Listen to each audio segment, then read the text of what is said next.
Hi and welcome to Reseller News Weekends. My name is Rich Bassini. Today is December 9th, 2018. Thank you for tuning in. I just want to start off by saying thank you to all the new subscribers who recently subscribed to my channel. It is greatly appreciated. I hope you like the content and I hope you keep coming back for more.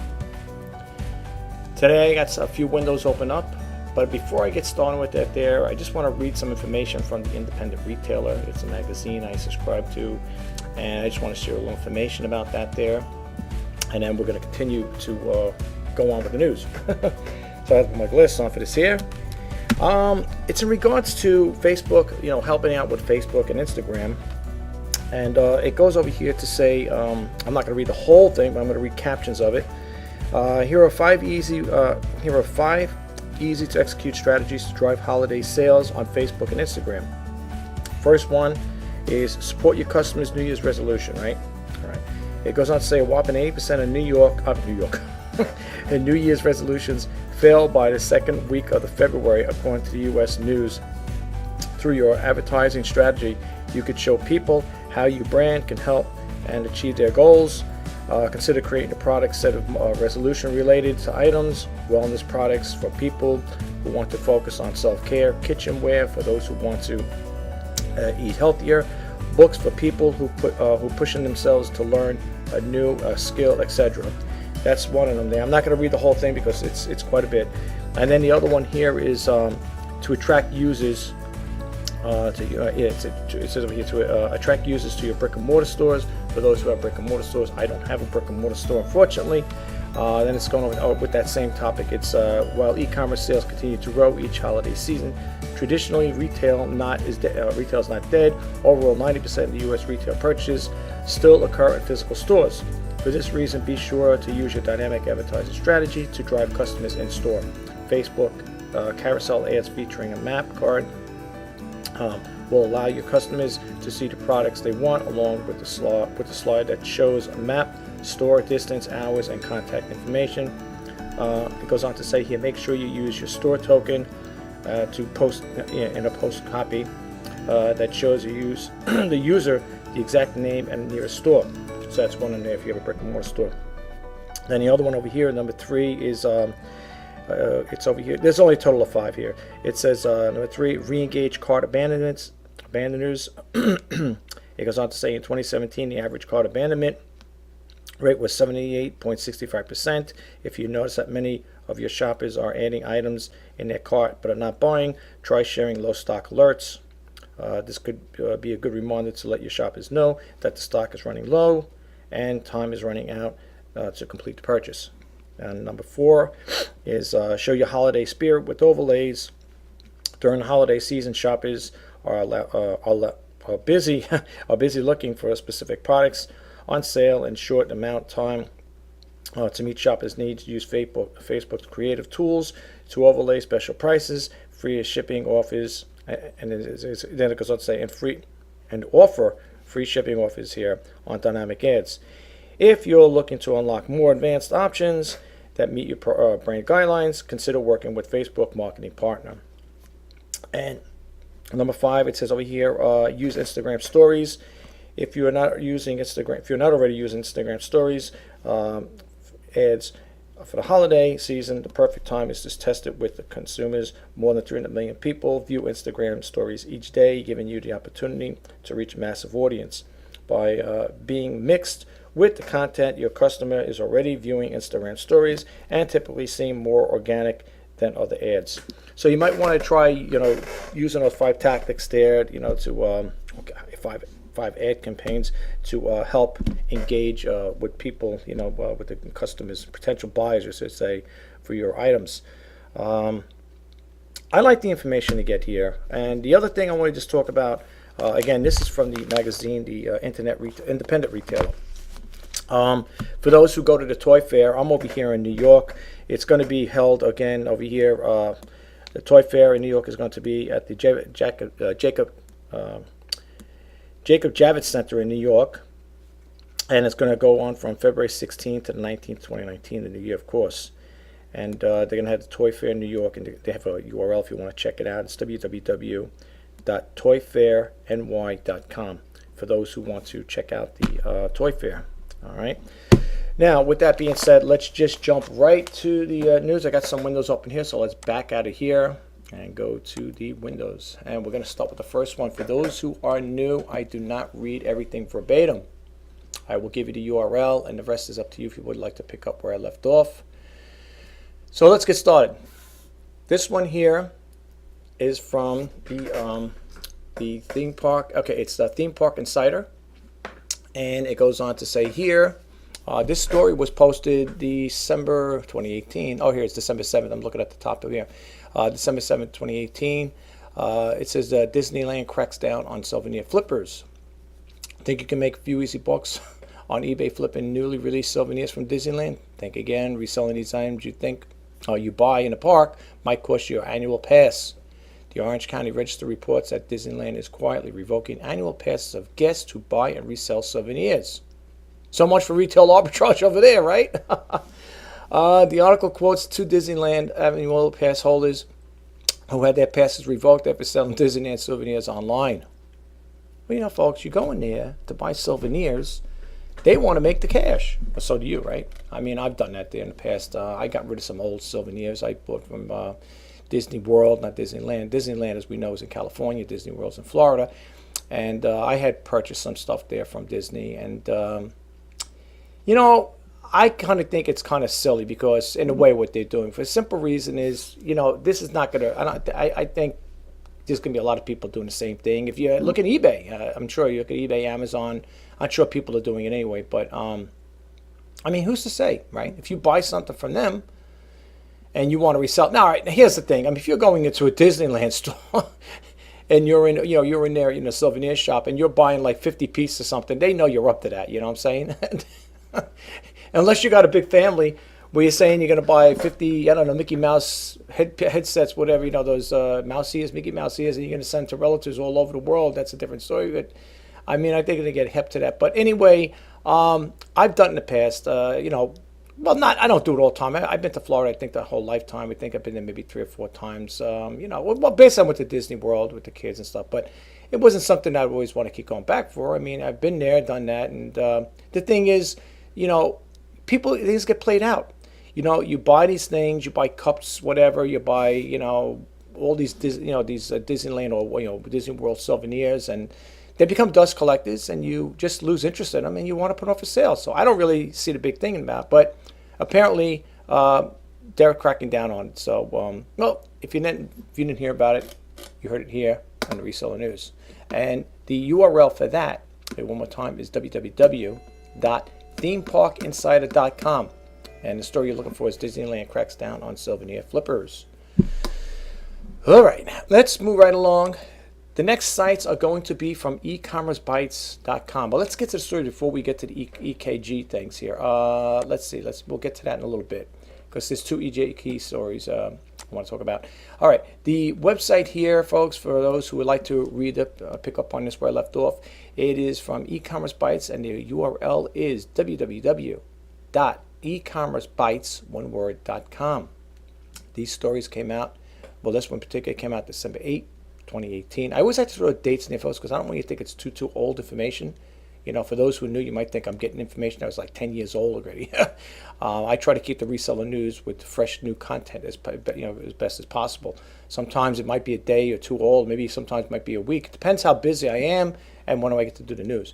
Anyway, this one goes over here. Etsy targeted offers help sellers make the sale. It goes on to say Etsy offers sellers several tools that help them market to shoppers, in addition to allowing them to offer coupons to participate in sales such as Cyber Week sale that ran from November 20th to 26th, 2018.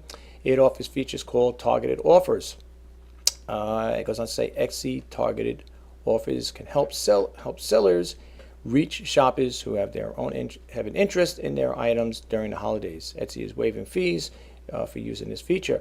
So for those who are Etsy sellers, you do sell on here, you might want to read the rest of the story. I'm not going to read too much of it because I don't want to talk about the other things as well. And, you know, we'll take it from there. I just want to see what this is here. Oh, Beagle enamel pen. Okay, all right, that's cute. All right. Anyway, you know the URL, you know the website, Next ones are going to be the same thing. I'm not going to repeat them, so now you know. Let's move right along, and we will bump out of this one here. Here's one over here. This was put out December 8, 2018. Collector's Corner.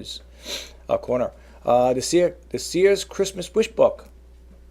To those who of us fondly remember the family members seated around the kitchen table, eagerly leafing through the newest edition of Sears Christmas Wish. Remember those books? Oh boy, I wish I could have saved one of them there. Those things were really great. But you know what I'm really looking for, folks? I got to check it out on eBay. I would love to get one.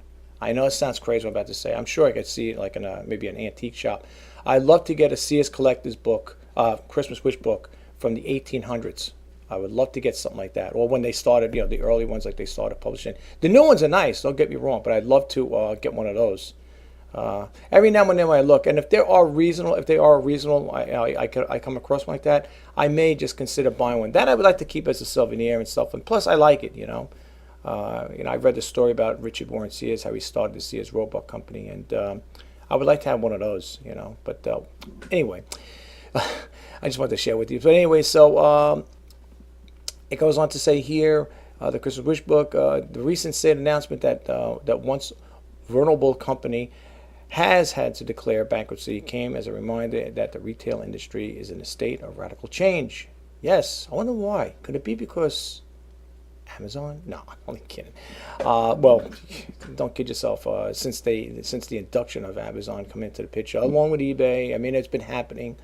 A lot of companies seem to be going belly up these days, but I think it's going to get worse as time goes on. But that's just my personal opinion, so don't hold me accountable. Don't take it to the wrong way, like in that respect.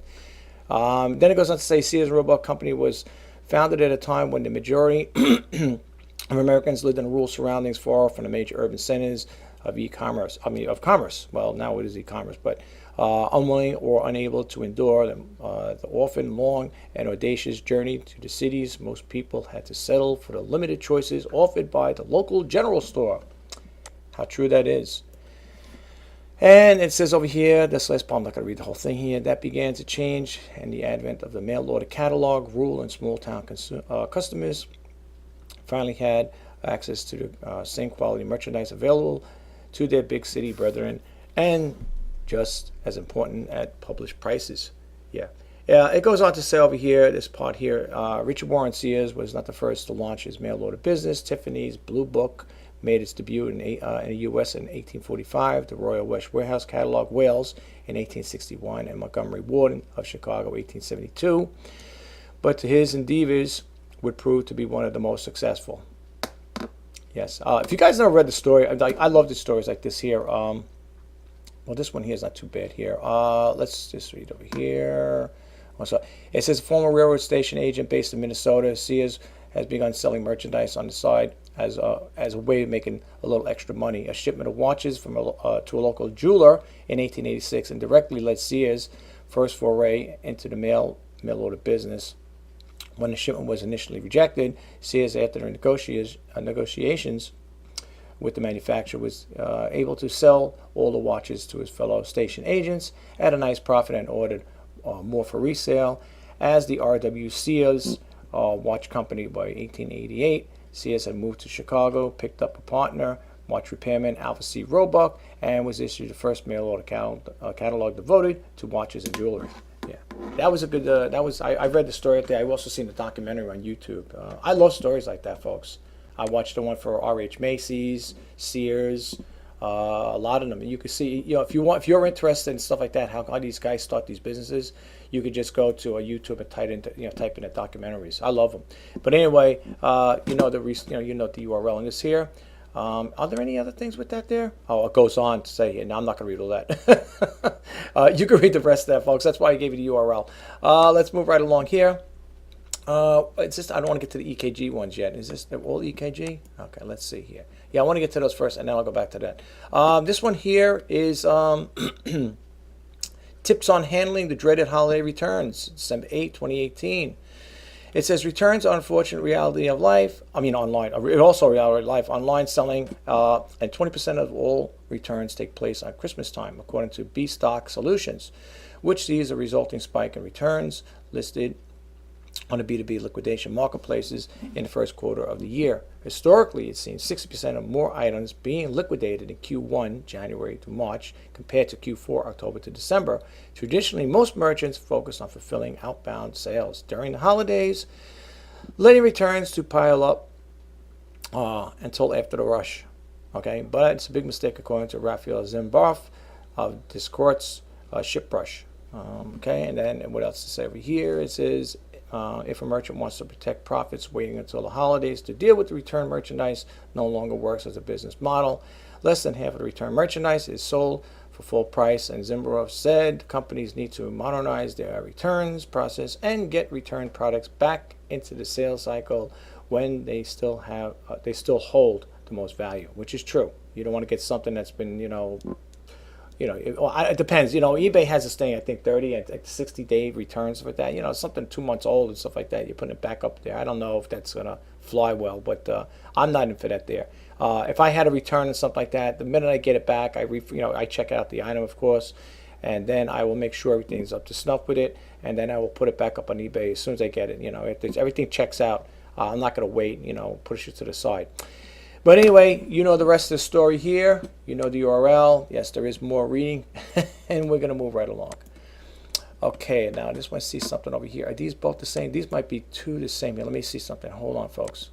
And let me see. Okay, there are two the same. Okay, let me get this one here first. Get this out of here because I don't want two the same here. All right. Okay, here we go. All right, now this one here, again, this is from the e-commerce EKG. I'm not going to read. I'm just going to read the caption really quick. This was posted December 7th, 2018. It says, buyers are messaging me stating eBay won't let them purchase from me, saying the seller can't accept payments right now.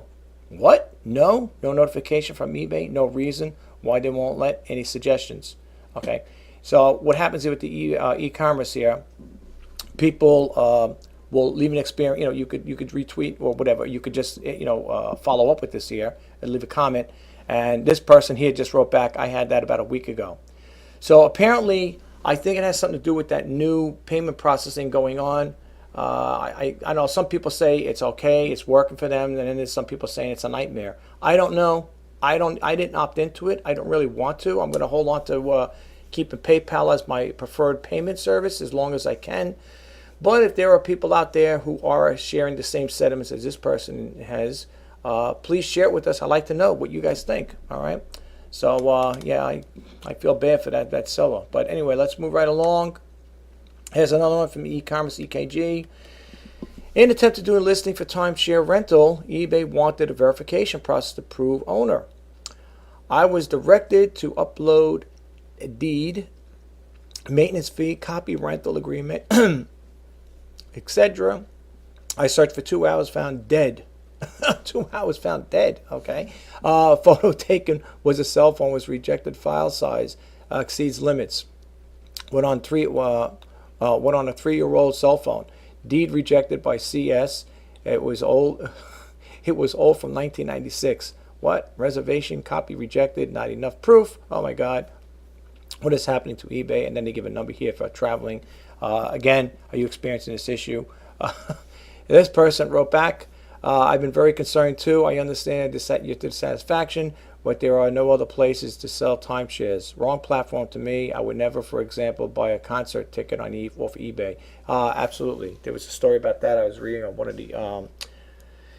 I was listening to a reseller on YouTube, and the person had a situation like that. He was reading from it, that a buyer purchased tickets for, I think, a football game, whatever it was, and he bought it with the intention him and his wife were going to go to the game. And what happened was, at the last minute, the wife decided she didn't want to go, so the buyer contacted the seller and asked the seller, I need to refund these here, I need to get my money back, send these back to you because my wife decided she didn't want to go and I want to return the tickets. The seller said, no way, you bought them, you're stuck with them basically. And there was a lot of going back and forth. and I have to say one thing, I have to favor the seller for the simple reason is these are time sensitive things. Now, if the buyer wasn't sure or had no idea. What the buyer should have done is, if the wife didn't want to go, ask your friend or a relative, excuse me, and say, hey, listen, I got a ticket here. My wife can't make it. Would you guys want to go to the game with me? Or get a friend from work or whatever. Or ask your neighbor, just so you could, utilize the ticket. And who knows, maybe they could even go hands on and pay for the ticket, if they want to see a game. I think it was a football game.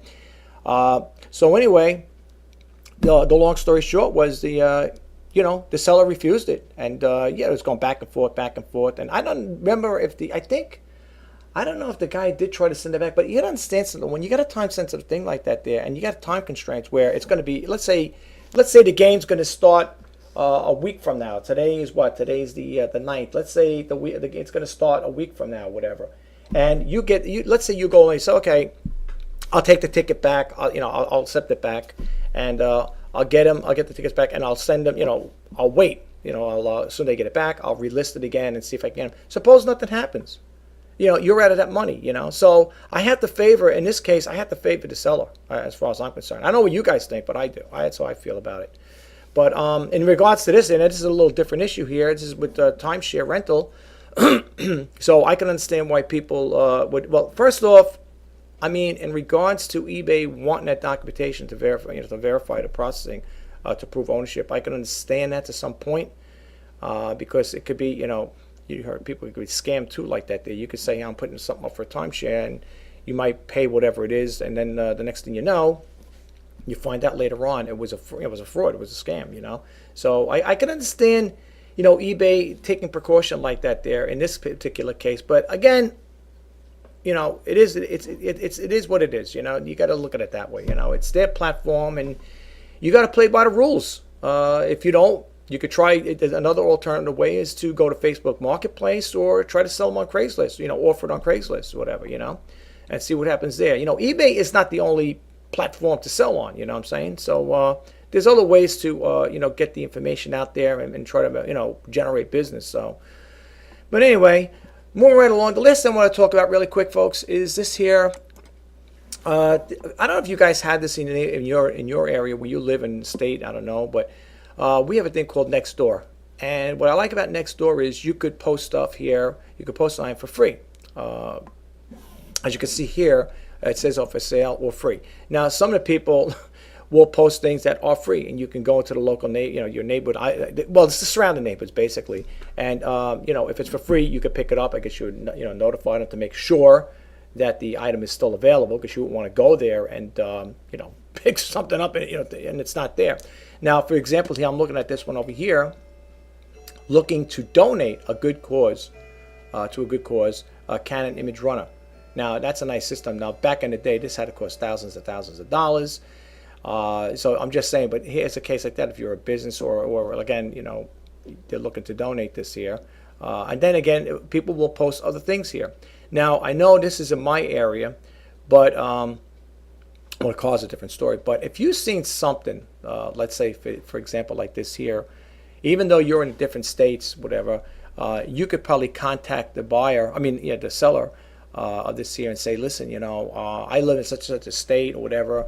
Would you be willing to, ship this out to me? I'll pay for the shipping costs if you really wanted something like that, You could do something like that.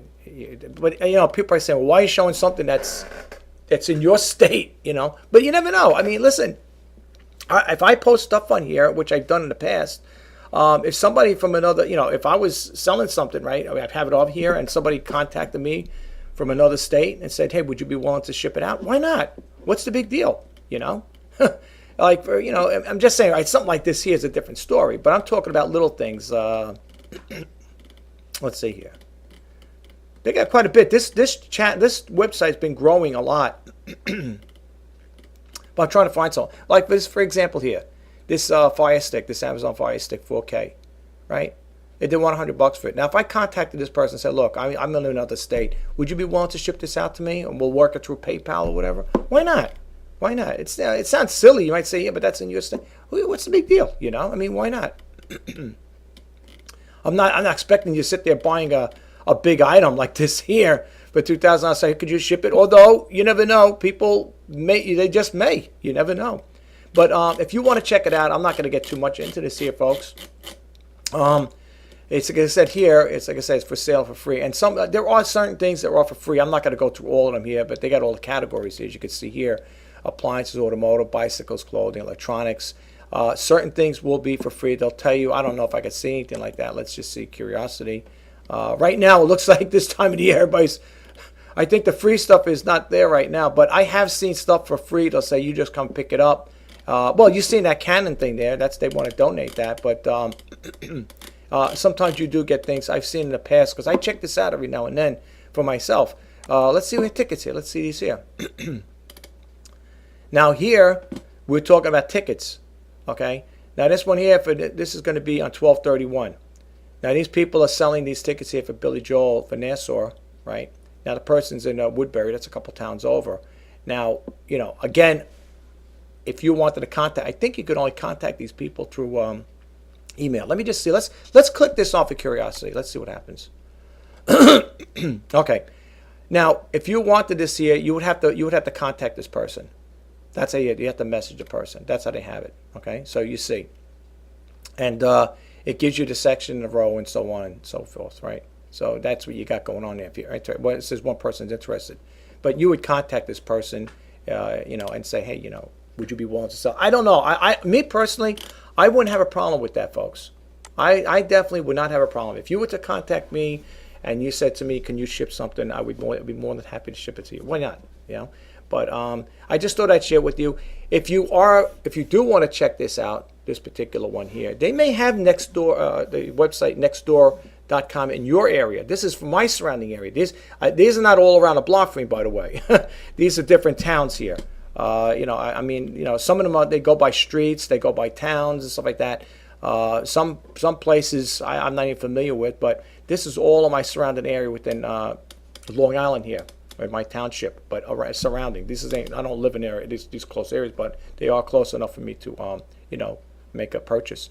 But anyway, let me give you the URL in case you want to check it out. It's https://nextdoor.com, and you could just type in for sale and for free, whatever. For sale, _sale_ and _free, and you can check it out like that. All right. And I'm just going to close out the video over here, and we're going to call it a day because I got other things I need to do. I just want to say, folks, I don't know how your sales have been going with eBay. Nothing's really going on. I really wish I could share stuff with you guys. I don't know if you guys are doing good out there. If you want to share that your sales are picked up or whatever, please do share it with us. I really would like to hear. But right now, I have nothing to share with that part as far as that goes. I know I did a video recently about that one item I sold, the Snoopy Peanuts thing there. I showed you how to make a custom box for it. By the way, that was kind of like a little... I had to cut the video off because at one point, you guys didn't see it. I had to stop because I'm sitting there folding the box up, pulling this way, and this is going that direction, that's going that direction. I said, what is wrong here? What's wrong with this picture? And I knew something was going on when I started seeing the configuration there. It is simple, but it's nice to have templates for that reason. Because with the templates, I mean, I use the templates. I've done it before, other videos like that.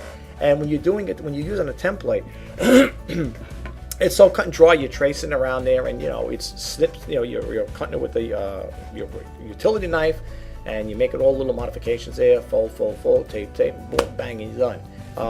This one here turned out to be kind of a nightmare. Well, it was a big oblong box, but I don't know. I had to shut the video off because it was. You guys would have probably said, what is this guy doing? And I was sitting there scratching and I said, what did I do?